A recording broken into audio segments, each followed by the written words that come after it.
Okay, y'all. MO3's so-called cousin Big D is speaking from the prison. And this guy gotta be a clown. I don't care what nobody say. The things he was saying in this interview made no sense. And if anybody is believing this mess, they got some issues. We're about to talk about it, okay, y'all? This guy said that Mo3 was bluffing about even carrying any kind of weapons on him. It was all a front, that Mo3 wasn't about that life. This basically what he's saying, that Mo3 had them hands and he was fronting when it comes to having weapons. So let's talk about it, y'all. Let's talk about it. Hello and welcome to my channel. Please like, share, and subscribe if you like this video. And thank you all so much for watching. Thank you, thank you, thank you to my day ones, twos, and threes. Thank you to all my new subscribers that's coming in. That means well. Thank you so very much. I appreciate you all and welcome, welcome, welcome. This video is for entertainment and educational purposes only, so everything is alleged, some is not, and the fair act use is in my description box, y'all. So let's get to it, y'all. Let's get to it. So this interview has hit the internet. Mo3's cousin Big D, okay, that he's speaking out about the whole Mo3 situation and everything. And he's saying that Mo3 was fronting about having a weapon in the car and that he ran around to the other side of the car just fronting to pretend like he had some, but he really didn't. Y'all, that makes no sense to me whatsoever. And you know, I understand if that's his cousin, people feel like, oh, the cousin should know and this and that and this. But it just makes you wonder, you know, who is in his ear. You know what I'm saying, y'all? This guy somebody sent me this video. Thank you to the subscriber who sent me the video. But I think this is total BS what this guy is saying about Mo3 was out here fronting about having a weapon and this and that and this. Mo3 had a weapon, y'all. The only way that Mo3 didn't have a weapon was A, somebody took it out of there, or like I told y'all before, a long time ago, that right before Mo3 was taken out, his manager was lying to him, telling him that, you know, the city want to come together, they want to make money with him. And the reason why I said this is because Mo3 didn't deal with certain people in the city. But right before he passed, he did something that he didn't normally do. He started doing videos and all kind of doing, you know, collabs with people that were his ops. And the only way that Mo3 was going to do those type of things is one reason and one reason alone. He thought that people was going to let up on him in the city about all of the beefing and this and that and this, and they were going to come together and make money together. That's the only way that Mo3 would have let his guard down, I believe, okay? And I still don't think that he would have went into Ops neighborhood messing with this female without a weapon. There's no way. But the night before, he was with all of his ops doing music videos and all kind of stuff, and people were telling him that they were squashing the beef. So maybe he got a little comfortable and felt like he didn't, you know, need something, but I doubt it. I doubt it very seriously. I want you to listen to what his cousin said. Hopefully you can hear it, because you can barely hear what he's saying, but hopefully you can. That's what tonight. I know because I tell somebody like this. Me, okay, me got history, right? Mm-hmm. He said they got a history, okay? I'm listening. I said, mm-hmm. Okay, me got a history. You know and I know that I'm known to fight. So if somebody pisses me off, even if I don't want to fight, I just look a certain way, take off my shirt, and then the person that I'm into it with automatically think, oh damn, he's gonna fight. I'm gonna leave him alone because I know I can't fuck with him. It was the same time. So he's saying, you know, he's using the example that he can look a certain way and people think he can have, you know, he got them hands if he even didn't, you know. So he could basically front and pretend. This is what he's saying that Mo3 was doing. I'm not going to play all of this, but you can go to Room 901 on YouTube and you can listen to the whole interview or whatever. But, y'all, this guy, I can't believe nothing he's saying. Listen to this. I don't even think he had a strap. I think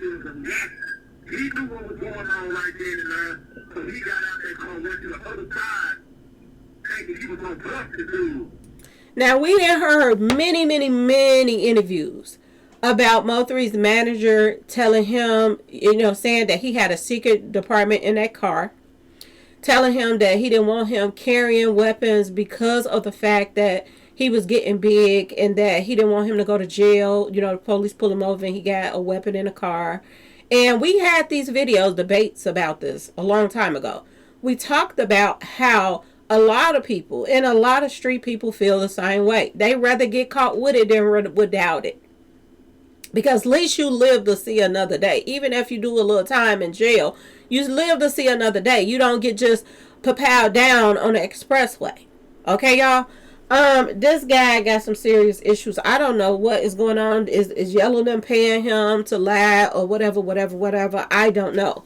But Big D is a big dummy, if you ask me, because I don't think Mo3 would have ran over there trying to get into his department, his secret department, and he knew he didn't have anything. That makes no sense. You could have got a heads up running on him. If that's the case, this guy was all the way back there. All he had to do was start running from the start if he knew he didn't have anything. At least he would have had a heads up, a nice little space in between them.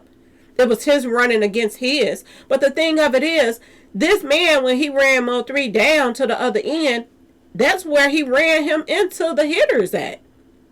The people that Mo3, the way that Mo3 ran, he ran toward people to try to get help. And these were the people that were all in cars. And it wasn't just this guy on the expressway.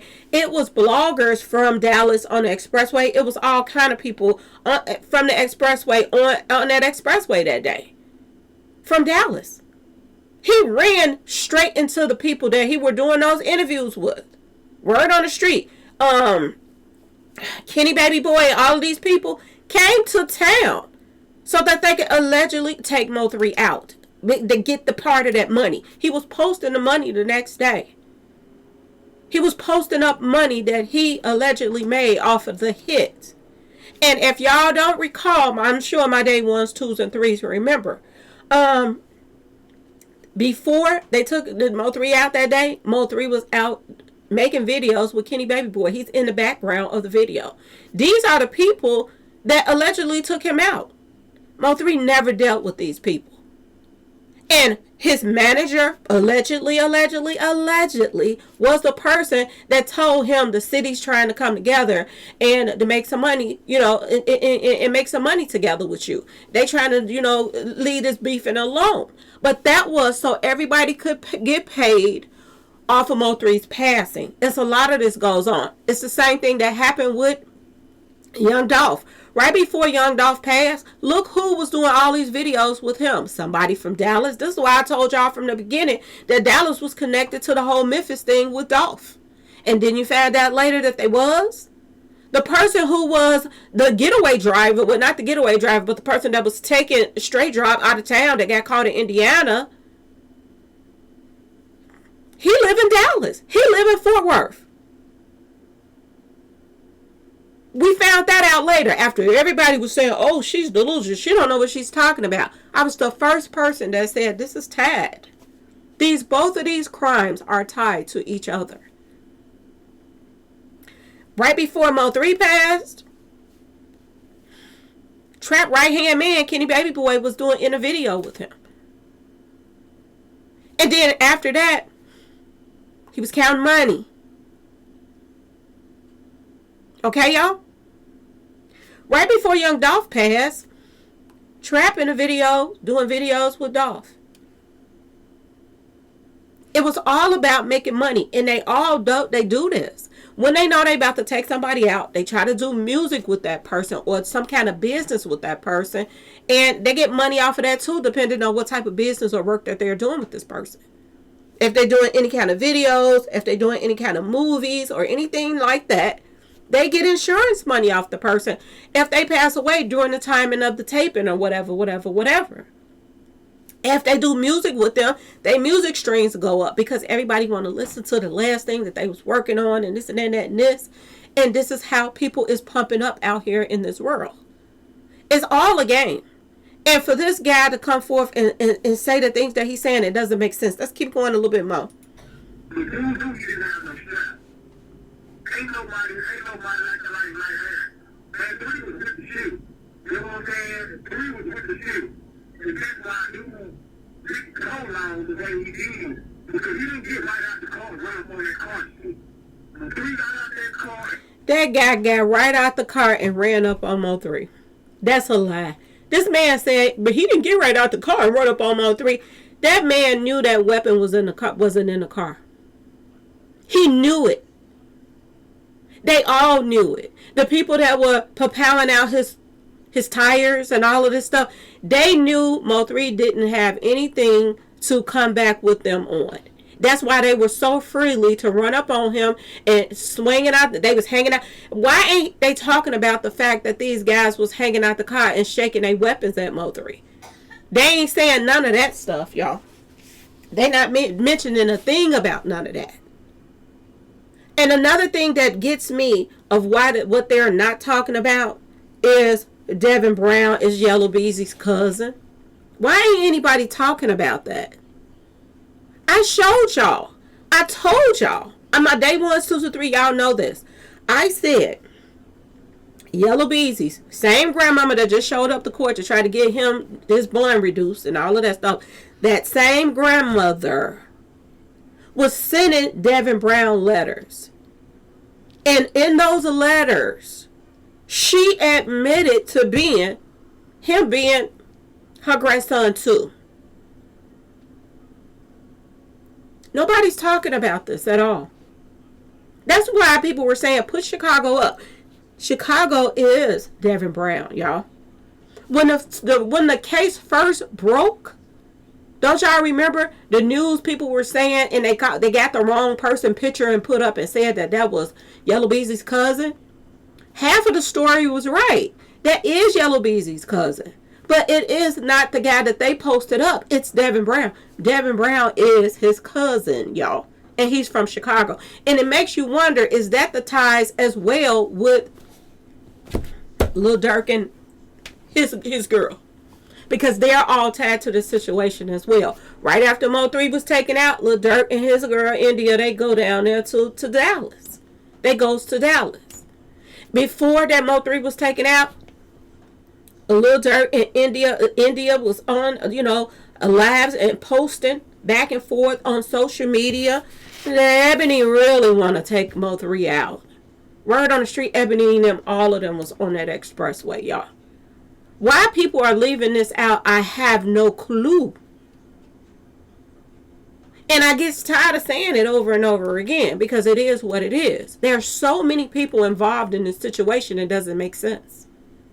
And like I told y'all before, this could darn sure go federal because people came from out of town for this hit. It wasn't just the people in the city. There were people that used to live in the city came back. He didn't come back for a video shoot with Mo3. He didn't even like Mo3. He's Trap's right hand. So why did he come back to the city? Why was he on the expressway? You can clearly hear his voice saying that, he's on the expressway as well. Y'all can go and listen to this guy if y'all want to. But y'all, this guy right here, to me, this was a waste of an interview. I don't know why he jumped on there and said the things he said. If you're going to talk about something, talk about the real stuff that really was going on. There are people that told on their own self. They told the motive and all of that. They also put in writing on posts. If anybody call themselves going to try to jump on that expressway and stop what's about to go down, they are going to get got too. What about all of these people? When are all of these people going to be brought to light? Because right now, I don't see anybody talking about it. And it gets nerve-wracking to see that everybody is all hush-hush. Devin Brown is Yellow Beezy's cousin, y'all. That same granny was writing to her grandson. The same way she was in there in that courtroom, allegedly saying all the stuff that she was saying to reduce his bond. This same woman that was writing Devin Brown. Why in the world would Yellow Beezy's granny be writing Devin Brown while he's in prison? Ask yourself that question. If y'all want to talk about something, talk about that. Okay? Anyway, y'all, let me know what y'all think in the comment section. Please like, share, subscribe if you like the video. And thanks for watching, y'all. Peace.